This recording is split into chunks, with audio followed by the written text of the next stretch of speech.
morning. I understand that there's a merging together of these families. May God's special blessing be upon those who will merge together these two families, not only in service, but in the lifetime of ministry before God. We praise Him.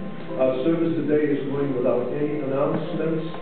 There's going to be one change in the call to worship. There's going to be Reverend Stuart James, pastor of Calvary Baptist Church in Ashburn. Everything else will follow in suit. Later in the service, when we get down to the charge, there's a hymn of consecration. I just want to prepare you for that hymn of consecration. The hymn of consecration will have the wonderful opportunity of having an outstanding duo of singers doing the verses of that hymn. Michael and David will sing the verses of Draw Me Nearer, and we will join them on the chorus as a part of our consecration. So be alerted for that, and we'll continue to the glory of God, for the hastening of His kingdom, as we worshipfully follow our service.